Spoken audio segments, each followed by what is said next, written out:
The rain had been falling for hours, soaking the earth until the dust turned to mud and the sky looked like it had forgotten how to shine. Most folks in town had taken cover, slipping into saloons and shops, shaking the cold from their bones and pretending they couldn't hear the off-key singing echoing down the street. But was there, raw, cracked, and strangely brave.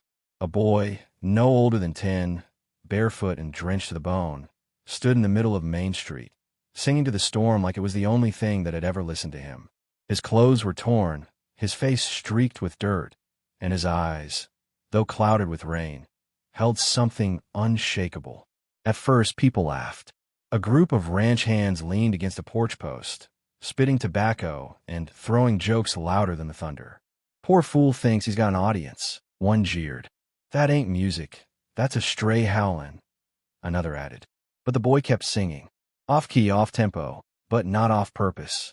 Each note came from somewhere deeper than his lungs, a place where hunger, loneliness, and invisible wounds had been sitting in silence for too long. And now, somehow, they were rising up, not to beg, but to be heard. That's when the cowboy stepped out. No one saw him arrive, but suddenly he was there, leaning against a post with a weather-worn guitar slung over his shoulder and a look in his eyes that silenced even the loudest laughter. He didn't speak. He just walked into the rain like it was an old friend and stopped beside the boy. Without a word, he tuned his guitar, dropped to one knee, and began to play.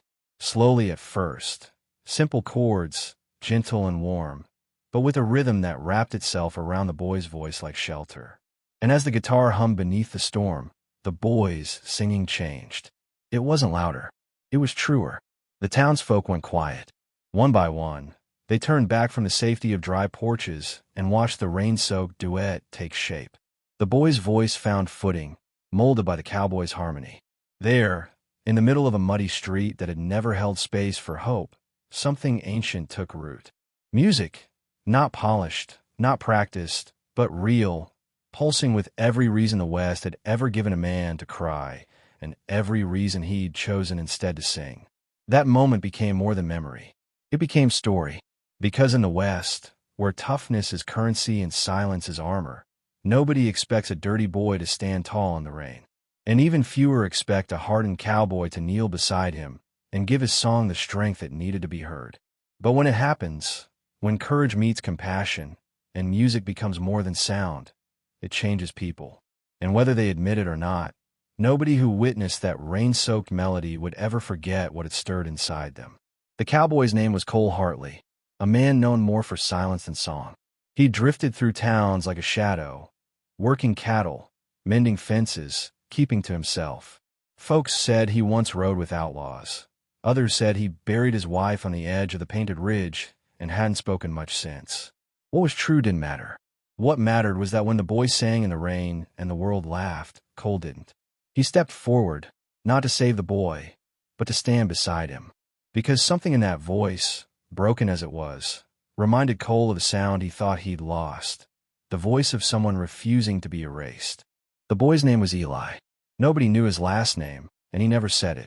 He had arrived in town a few weeks prior, alone and unnoticed, slipping between alleyways and sleeping behind the general store. He didn't beg. He didn't steal. But he hummed when he walked, softly, like someone trying to keep warm on the inside. And on that rainy afternoon, with no roof and no one calling his name, he sang. Not for food, not for pity, just because it was the only thing the rain hadn't taken from him. That was the sound Cole heard, the sound of a soul refusing to go silent. As Cole played, his fingers found chords he hadn't touched in years. The strings were old, rusted in places, but they still knew what to do. The melody wove around Eli's raw voice like a second heartbeat, anchoring him, lifting him. Eli didn't look at Cole, not once, but he shifted his feet to match the rhythm. And then something happened that no one expected. They began to harmonize. Not perfectly, not cleanly, but truthfully. And in that truth, something electric bloomed. The rain became applause. The street became a stage. And the town became an audience that forgot how to laugh and learned how to listen.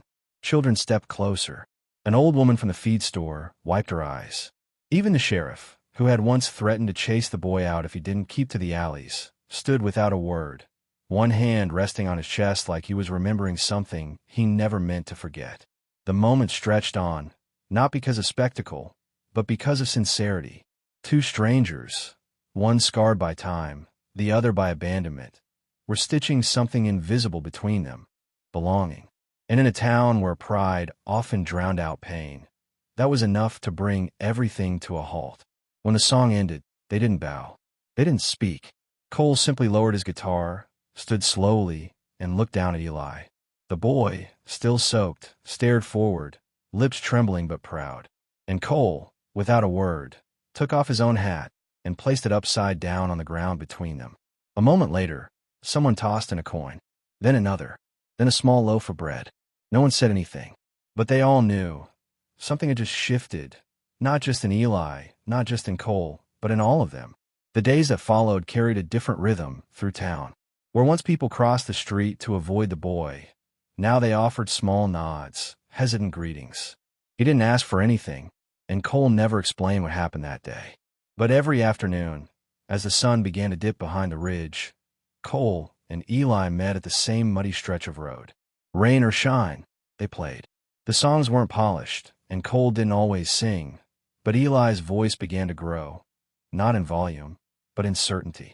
His words, once tangled in fear, now rang with quiet defiance.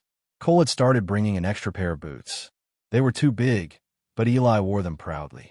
He also gave the boy a coat, his wife's, actually, stitched up at the sleeves and patched in the back. Eli never took it off, even when the sun beat down like fire. To him, it wasn't just a coat. It was a promise. That someone had seen him. That someone had stayed. And in a world that had always kept moving without him, that was worth more than gold. People noticed. Some smiled. A few scowled. But no one laughed anymore. One evening, while playing near the saloon, a rancher stumbled out drunk, angry. "Ain't nobody want to hear your screechin', boy," he slurred, stumbling forward. Cole stood before Eli in an instant. Not with fists, not with anger, but with stillness. That kind of stillness that makes even fools hesitate.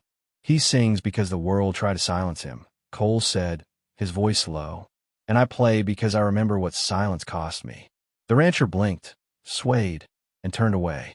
That night, Cole and Eli played longer than usual, each note holding the weight of 1,000 things never said.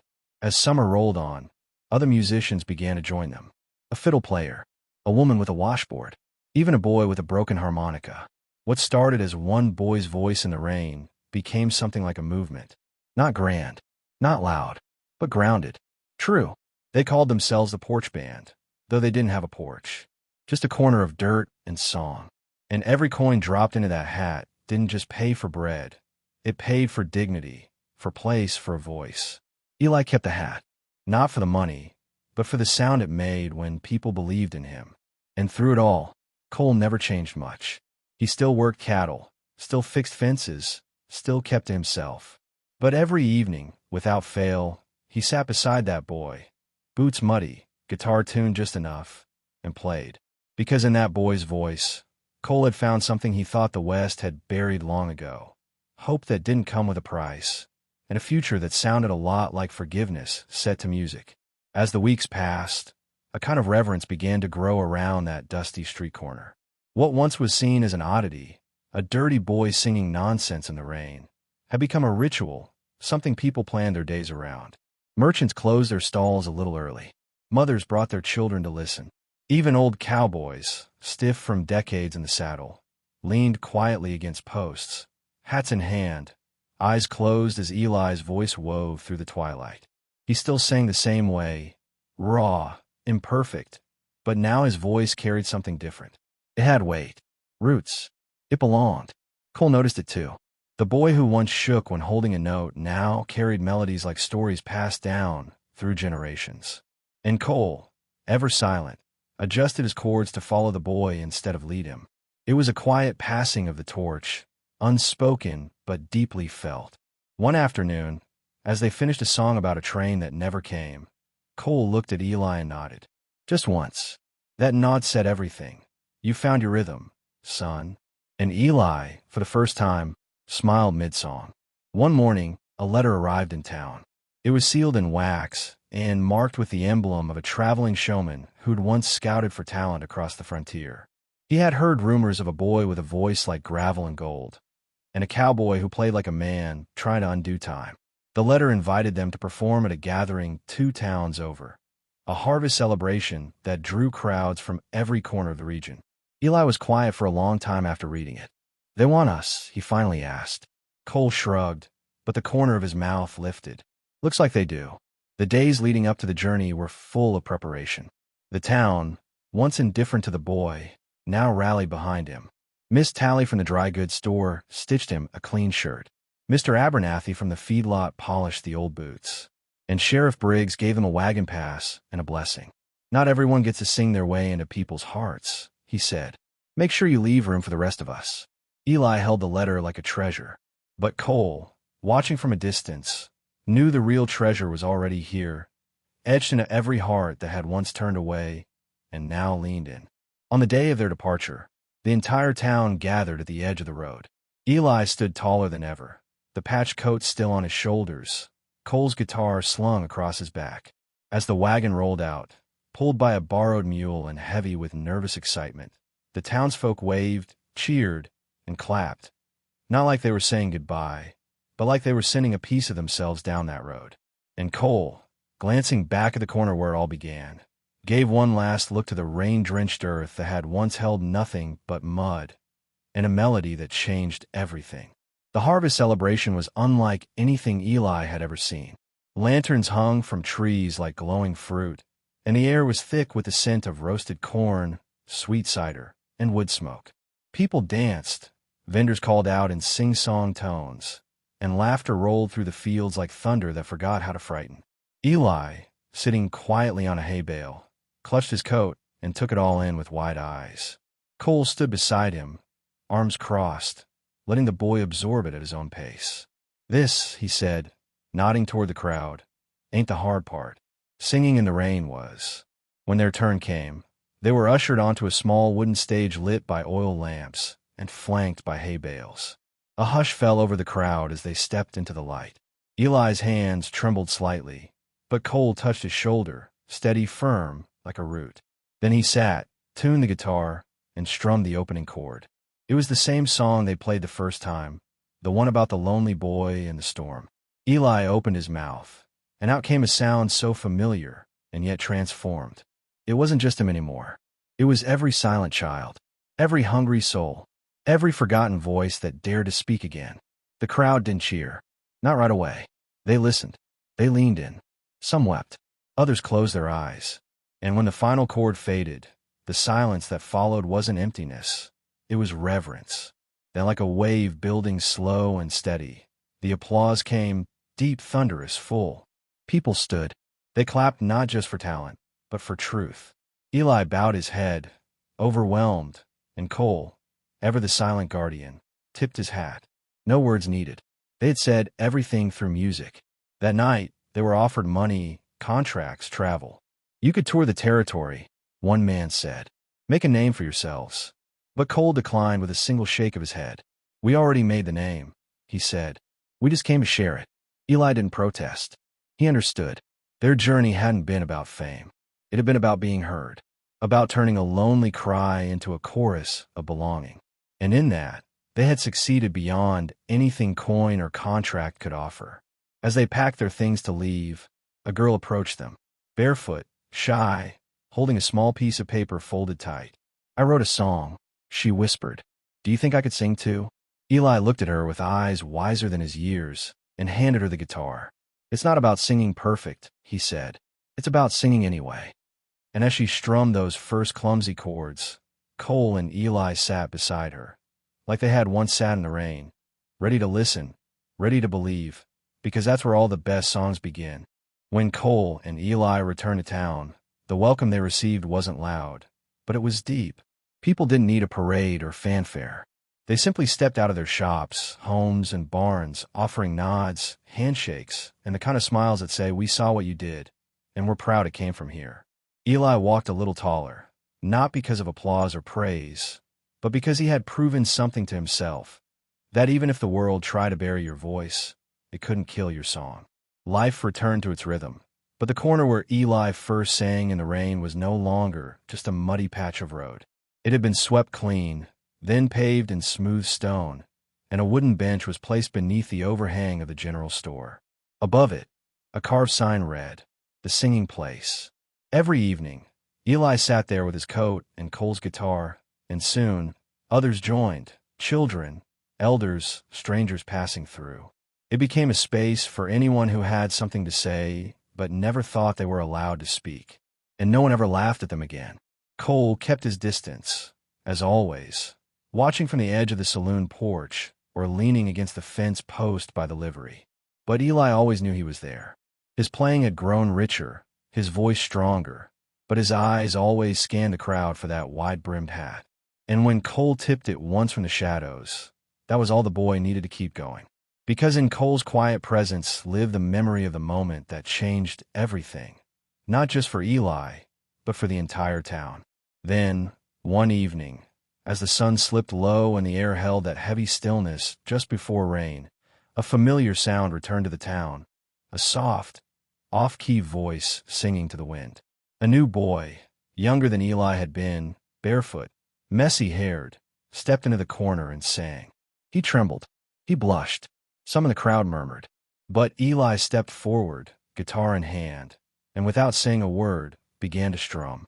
And just like that, exactly as it had once been, judgment fell silent, and a new voice rose. Cole, watching from a distance, felt something settle in him. A full circle, drawn without fanfare, but with the kind of symmetry the West rarely allowed. He had given Eli his voice. Now Eli was passing that gift forward.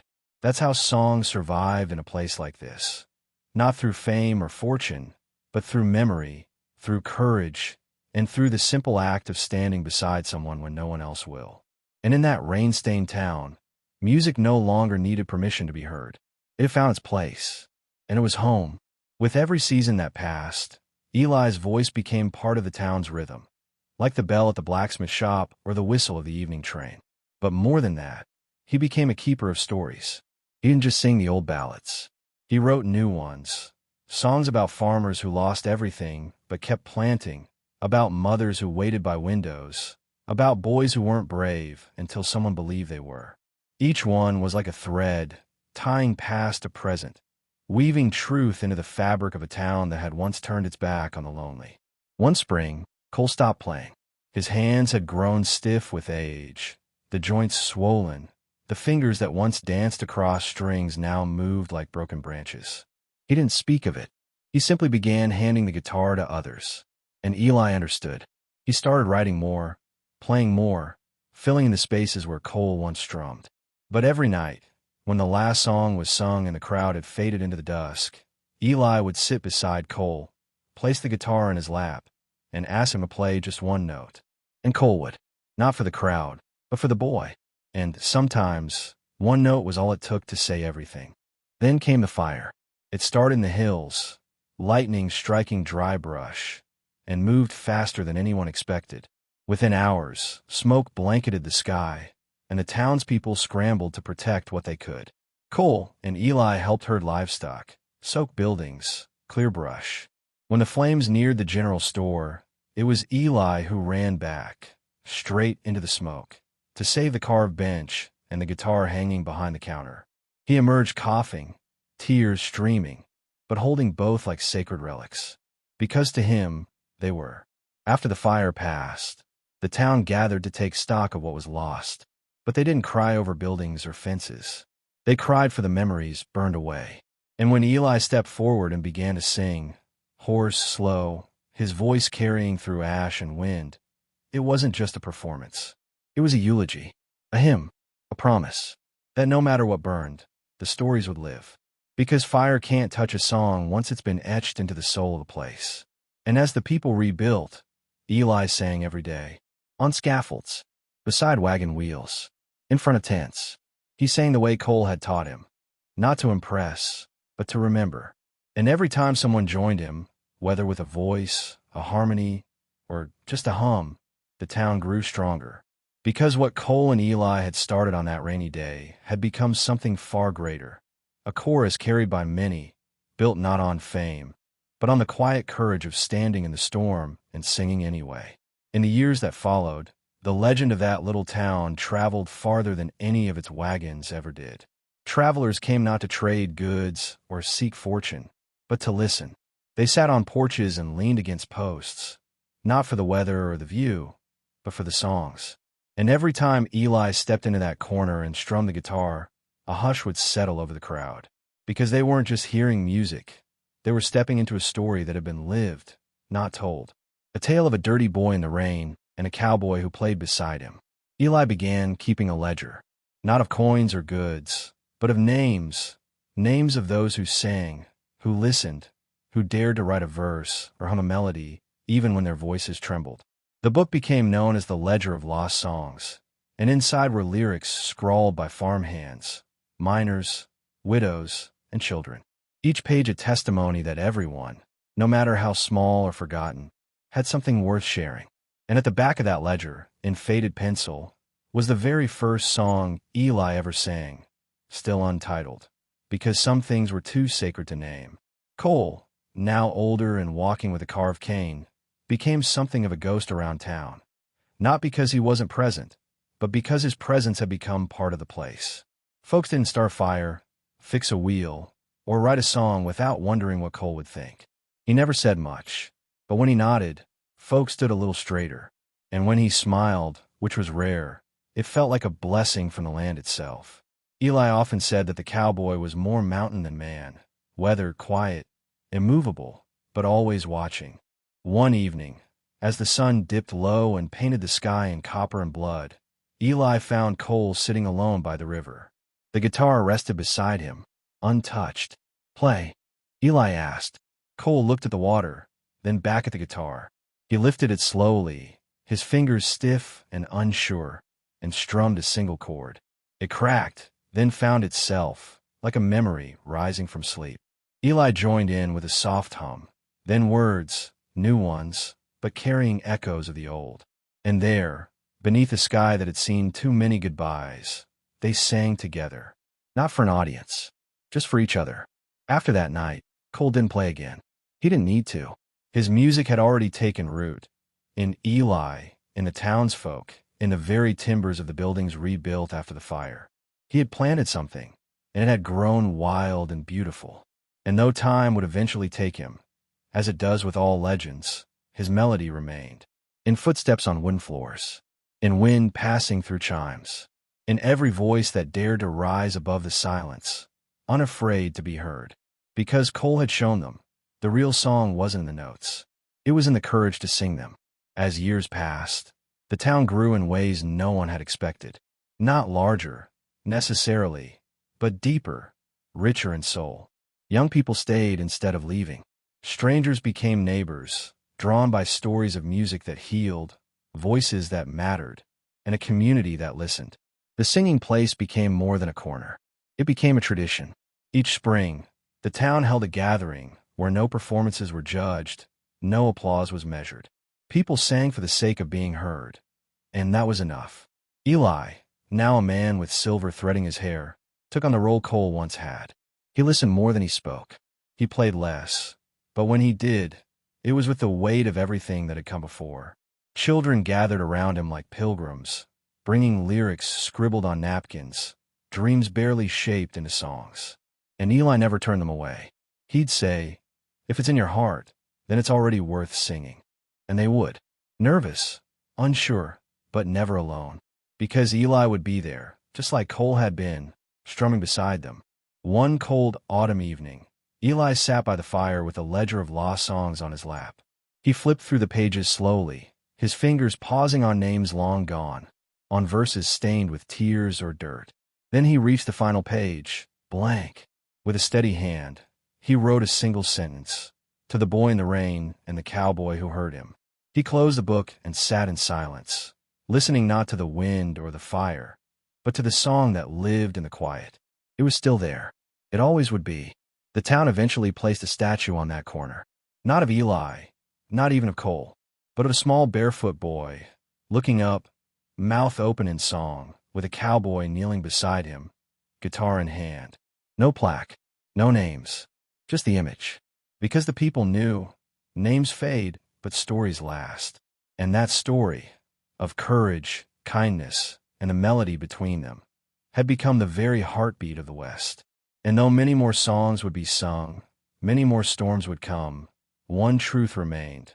The greatest changes come not from thunder or fire, but from the quiet act of standing beside someone, guitar in hand, heart wide open, and saying, "I hear you." There came a time, as there always does, when Eli no longer rose at dawn to open the store or sit with the children by the bench.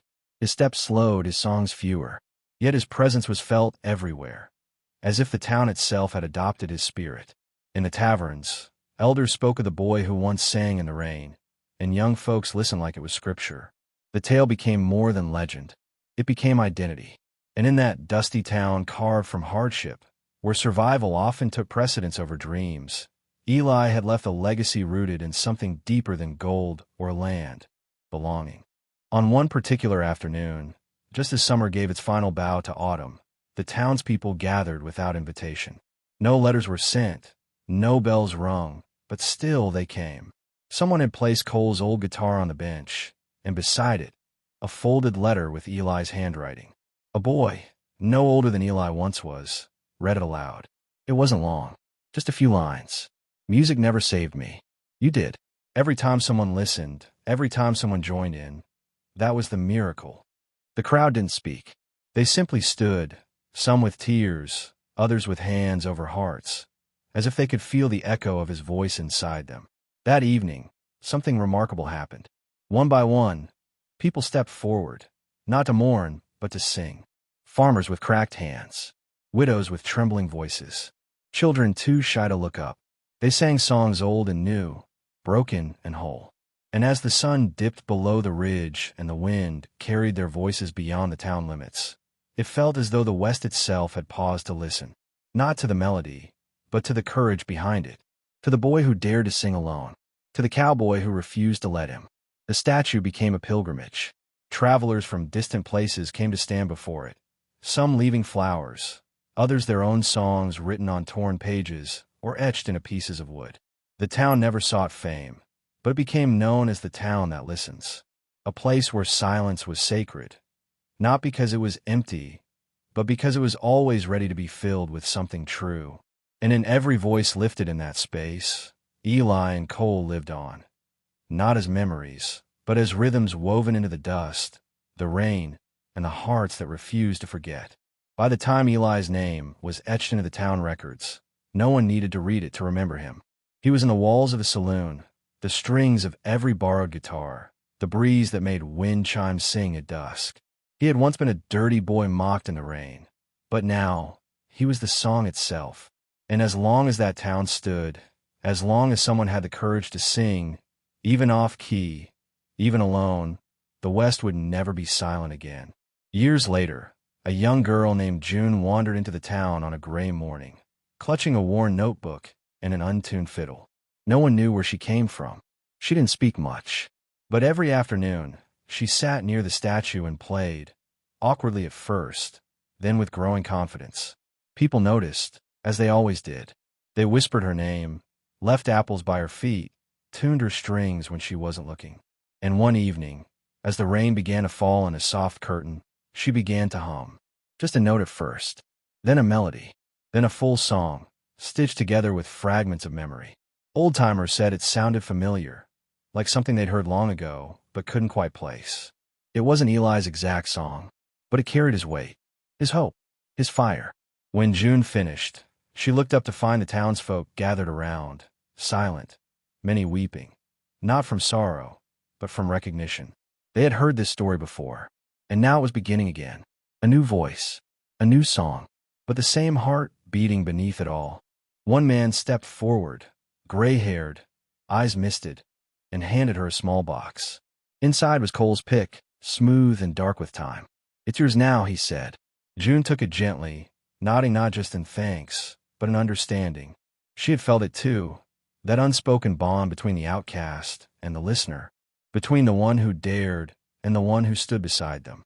She tucked it into her pocket and began to play again, this time not for herself, but for the town. As the days turned into seasons, June became the quiet keeper of that sacred corner. She never claimed the spotlight. She never needed to. Her music spoke for itself, just as Eli's once had, and Cole's before him. She added her pages to the ledger of lost songs, now thick with years of unheard stories and trembling hopes. And like those before her, she taught others to sing, to believe, to belong. And so it went. A boy in the rain, a cowboy with a guitar, a town that learned to listen, and a legacy that sang on, not because someone made them remember, but because they never truly forgot.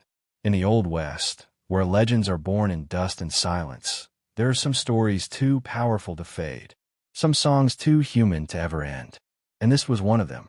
In a land forged by dust, silence, and long shadows, it wasn't bullets or gold that shaped destiny, but a song sung by a boy brave enough to raise his voice in the rain.